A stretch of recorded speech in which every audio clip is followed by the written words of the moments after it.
Você já imaginou, cara? Você tá a 500 km de casa, numa serra com frio, e aí o pneu fura, você vai trocar, e quando você pega o step tá vazio, tá murcho.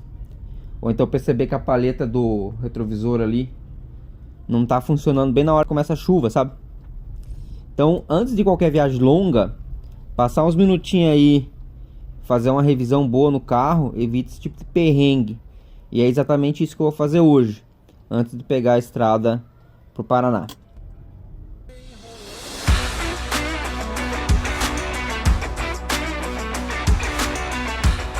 E aí, povo? Buenas? Edson aqui mais uma vez. E agora no mês de julho, vou viajar para o Paraná, vou visitar meus pais.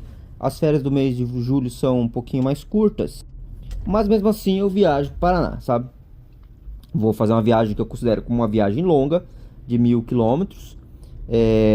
Eu faço de costume essa viagem de um dia inteiro de rodovia, mas tem gente que divide essa viagem em duas partes, né? Porque é uma viagem bem cansativa.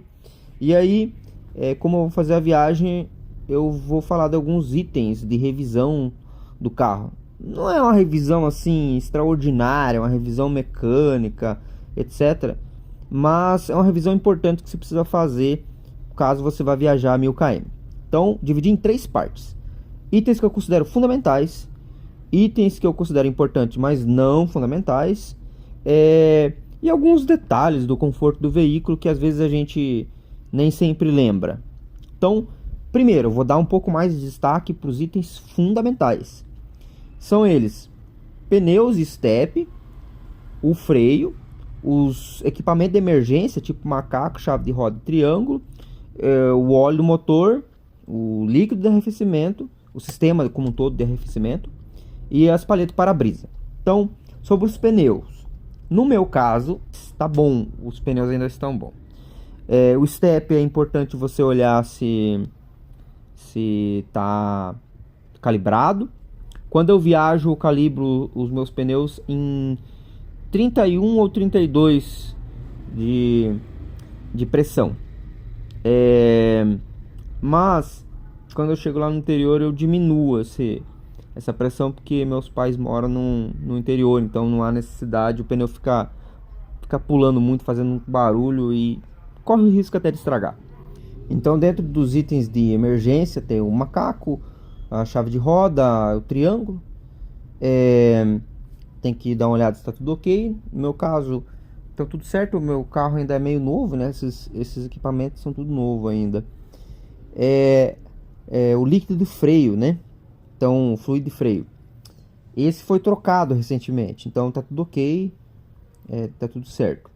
Óleo do motor, eu ainda vou trocar, vai dar 8.000 km. Eu troco quase sempre antes dos 10.000 km. É uma decisão minha por viajar bastante na cidade, né? Andar com o carro bastante na cidade, fazer Uber e tal. Às vezes eu troco até um pouco antes, dessa vez eu achei que o uso estava bastante razoável.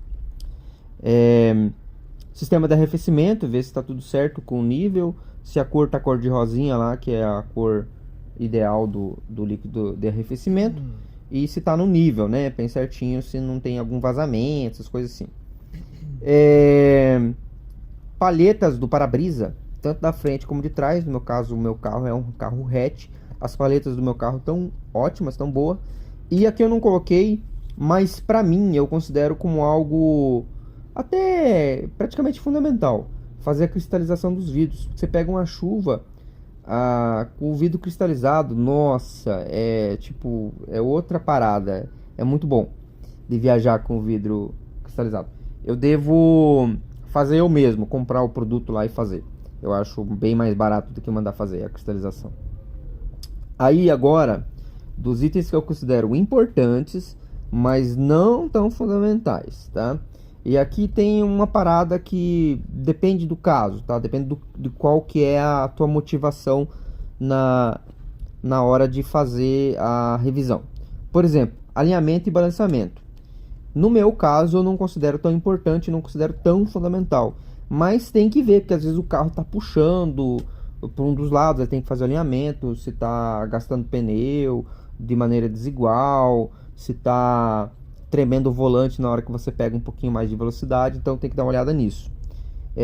Então alinhar e balancear é importante, mas não é fundamental, só que aí tem que ver qual que é o estado que está o teu carro, porque às vezes já está numa situação que não tem como ficar sem fazer o alinhamento e balanceamento.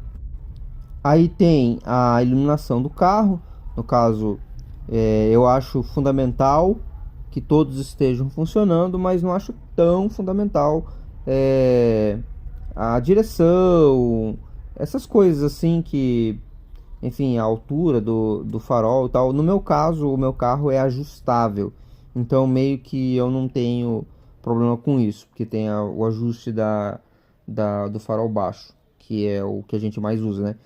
E o farol alto, se você vai pegar a estrada noturna, né, de noite. No meu caso, eu até vou pegar um pouco, então, mas está tudo ok. No meu carro, ele tá tudo certo. Bateria. Se tá dando a partida, tá tudo certo, sabe? Tá tudo ok. Mas tem gente que gosta de dar uma olhada no Zinap lá e tal. Então, eu não considero tão importante, mas precisa ter atenção para ver se não criou uma casca muito grande. Documentação impressa, CNH e o documento do carro. No meu caso, eu não considero fundamental porque eu viajo com a minha CNH no celular, então tem a digital. O CNH eu ainda uso carregar ela como um dos documentos que eu carrego na carteira, mas o documento do carro não. Então só favorece assim um pouco mais de praticidade. Planejar abastecimentos, postos, coisas assim, eu não considero tão fundamental. Eu simplesmente abasteço um imposto que tem a bandeira, né, Petrobras ou Shell. Geralmente são os dois postos que eu abasteço, às vezes Ipiranga. Mas isso dá uma opinião minha, né? Tem gente que escolhe os postos para abastecer. Ar-condicionado, para ver se está tudo ok. Dá até para viajar sem ar-condicionado, mas no meu caso eu considero até um item de uma certa relevância. Inclusive eu vou trocar o filtro do ar-condicionado. Reservatório de lavador do para-brisa, às vezes você precisa, né? Não é fundamental, mas é interessante ter, né? Os cabos USB, carregador, multivídeo, essas coisas para ver se está tudo ok dentro do carro. Então também não considero fundamental, mas enfim, faz parte. E aí alguns detalhes que a gente pode ter do veículo, né? Então é detalhe, não é assim nada muito relevante, mas dá para dar uma olhadinha também. Que é limpar o para-brisa, os retrovisores, deixar tudo limpinho, dá para passar até um cristalizador ali e tudo mais. Os tapetes para ver se não está muito sujo ou então pegando ali nos pedal do acelerador, etc. Dá para dar uma olhadinha. Se não tem muito objeto solto dentro do carro, ajustar os espelhos, todos eles, retrovisores, né? Isso daí é uma coisa que você pode fazer inclusive durante a viagem. Mas enfim, alguns detalhes que favorecem a tua viagem, pelo menos no começo, né? Posição de dirigir. Essa aqui eu acho até relevante. Eu geralmente mudo a posição de dirigir ao longo da viagem para diminuir o cansaço. Então, se você fica muito na mesma posição, começa a doer muitas pernas. No meu caso, eu jogo um pouco para trás o banco no começo da viagem, depois eu trago ele um pouco mais para frente. Isso daí é uma posição minha que me ajuda bastante.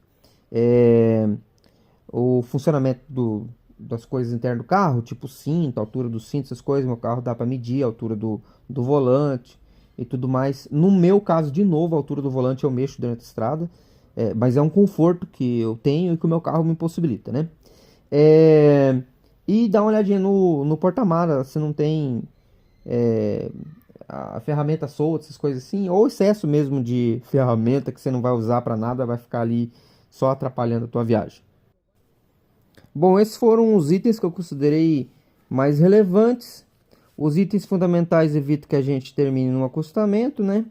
Os importantes tornam a viagem um pouco mais segura e os detalhes ajudam a gente a deixar as próximas 10, 12 horas sentado ali no banco um pouco mais confortáveis e um pouco mais toleráveis. Opa! Se você chegou até o final do vídeo, é porque esse vídeo foi no mínimo interessante para você. Então, para ajudar o canal, você pode se inscrever aqui embaixo, deixar o seu curtir, porque daí você aumenta o alcance do vídeo, e uma opinião, se você concorda ou não concorda com o que eu falei aqui durante o vídeo. E para mais vídeos sobre estradas, carros e motos, me acompanhe.